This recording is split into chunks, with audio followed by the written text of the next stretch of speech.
அண்மை செய்தி திருத்தணி அருகே கோழிப்பண்ணையில் 15 வயது சிறுவனை மது போதையில் இளைஞர்கள் அடித்து கொலை செய்திருக்கின்றனர். 15 வயது சிறுவனை அடித்து கொன்று கோழிப்பண்ணையிலேயே புதைத்த கொடூரம் அரங்கேறியிருக்கிறது. சிறுவனின் தாயார் அளித்த புகாரின் பேரில் சிறுவனின் உடலை தோண்டி எடுத்து காவல்துறையினர் விசாரணை மேற்கொண்டு வருகின்றனர். சிறுவன் அடித்து கொல்லப்பட்ட கொடூர சம்பவத்தில் 2 பேரை காவல்துறையினர் கைது செய்திருக்கின்றனர். கோழிப்பண்ணையில் சிறுவன் அடித்து கொல்லப்பட்டு புதைக்கப்பட்ட சம்பவத்தால் பொதுமக்கள் அதிர்ச்சியடைந்திருக்கின்றனர். தாவேக ஆட்சி அமைந்தது முதல் நாளுக்கு நாள் கொலை சம்பவங்கள் அதிகரித்து வருகிறது. சட்டம் ஒழுங்கு சீர்கேடு அடைந்து வருகிறது. திருத்தணி அருகே கோழிப்பண்ணையில் 15 வயது சிறுவனை மது போதையில் இளைஞர்கள் அடித்து கொலை செய்திருக்கின்றனர். 15 வயது சிறுவனை அடித்து கொன்று கோழிப்பண்ணையிலேயே புதைத்தும் இருக்கின்றனர். சிறுவனின் தாயார் அளித்த புகாரின் பேரில் சிறுவனின் உடலை தோண்டி எடுத்து காவல்துறையினர் விசாரணை மேற்கொண்டு வருகின்றனர். சிறுவன் அடித்து கொல்லப்பட்ட கொடூர சம்பவத்தில் 2 பேரை காவல்துறையினர் கைது செய்துள்ளனர். கோழிப்பண்ணையில் சிறுவன் அடித்து கொல்லப்பட்டு புதைக்கப்பட்ட சம்பவத்தால் பொதுமக்கள் அதிர்ச்சியடைந்திருக்கின்றனர். தாவேக ஆட்சி அமைந்தது முதல் நாளுக்கு நாள் கொலை சம்பவங்கள் அதிகரித்து வருகிறது. சட்டம் ஒழுங்கு சீர்கேடு அடைந்து வருகிறது.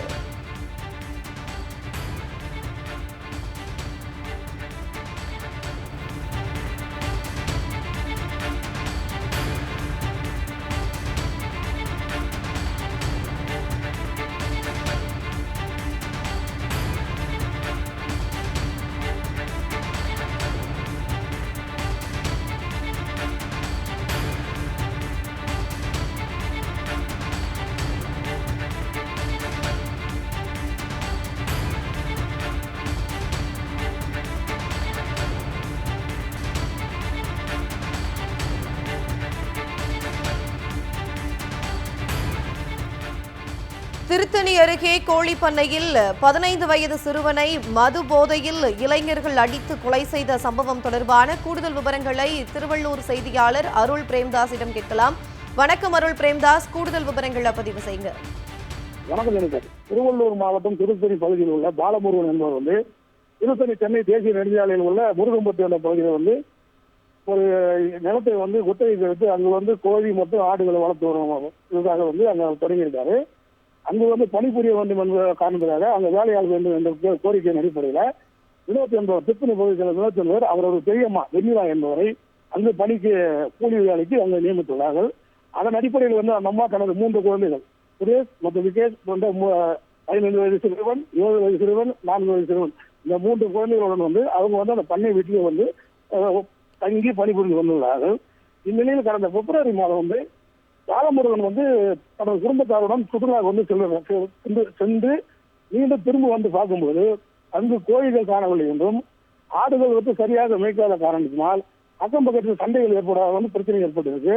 இதன் காரணமாக வெண்ணிலாவிடம் பாலமுருகன் தகராறு செஞ்சிருக்காரு.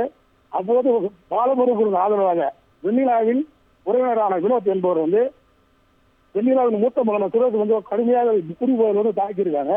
இதுல சிறுவன் அங்கேயே உயிரிழந்த நிலையில் அந்த பண்ணை பகுதியிலேயே ஒரு இடத்துல புதைத்து விட்டுருக்காங்க. இது வெளியே சென்றால் தெரிந்து கொண்டு காண்றாங்க. 4 மாத காலமாக வெண்ணிலா மற்றும் அந்த 2 குழந்தைகளை அங்கேயே வைத்து வெளியில் அனுப்பாமல் சித்திரவதை பண்ணியிருக்காங்க. இந்நிலையில தப்பித்து வந்த வெண்ணிலா நேற்று திருத்தணி காவல் நிலையத்தில் புகார் அளிக்கிறாங்க. தனது பெரிய மகனை மூத்த மகனை 15 வயது சிறுவனை பாலமுருகனும் வினோத் உள்ளிட்ட சிலர் அடித்து கொண்டிருக்கிறார்கள். அதே இடத்தில் புதைத்து தெரிவித்திருக்காங்க. அதன் அடிப்படையில் போலீசார் விசாரணை மேற்கொண்டு அந்த 2 செல்போன் தொடர்புகளை வைத்து கடப்பத்தூர் நேற்று நள்ளிரவே பாலமுருகனையும் வினோத்தையும் கைது செய்திருக்காங்க. அந்த கைது செய்த பிறகு அந்த பிணத்தை புதைத்து இருக்கக்கூடிய இடமாக சொல்லக்கூடிய அந்த முருகம்பட்டு பண்ணை தோப்புக்கு இன்று வருவாய்த்துறை அதிகாரிகள், காவல்துறை அதிகாரிகள் மற்றும் நீதித்துறை அதிகாரிகள் முன்னிலையில் பிணத்தை தோண்டி எடுப்பதாக காலையில் அறிவிக்கப்பட்டு போலீசார் அங்கே சூழ்க்கப்பட்டிருக்காங்க. ஆனாலும் இதுவரையில் அங்கு தினத்தை தோன்றுவதற்கான எந்த நடவடிக்கையும் இறங்கவில்லை. காரணம் என்னவென்று பார்த்தோம்னால் இன்று தமிழ்நாடு கவர்னர் திருப்பதி செல்கிறார். அதன் காரணமாக அவரை வரவேற்கும் என்ற காரணத்துக்காக வருவாய்த்துறையினரும் போலீசாரும் திருத்தணி பகுதியில் உள்ள ஒரு தனியார் ஹோட்டல் அருகில் நின்றிருக்காங்க. அவர் 2 மணிக்கு மேல்தான் அங்கு திருப்பதி கடந்து செல்கிறார். அவர் கடந்து சென்ற பிறகுதான் அந்த பிணத்தை தோண்டும் போய் நடைபெறும் என்று தெரிவிக்கப்படுகிறது. இதனால் வந்து திருத்தணி பகுதியில் வந்து பெரும் பரபரப்பு நிலவுகிறது. அங்கு வச்சு ஒரு சில போலீசார் மட்டும் தான் தற்போது அந்த இடத்தில் வந்து நிறுத்தி வைக்கப்பட்டுள்ளனர். விவரங்களை வழங்கியமைக்கு நன்றி அருள் பிரேம்தாஸ்.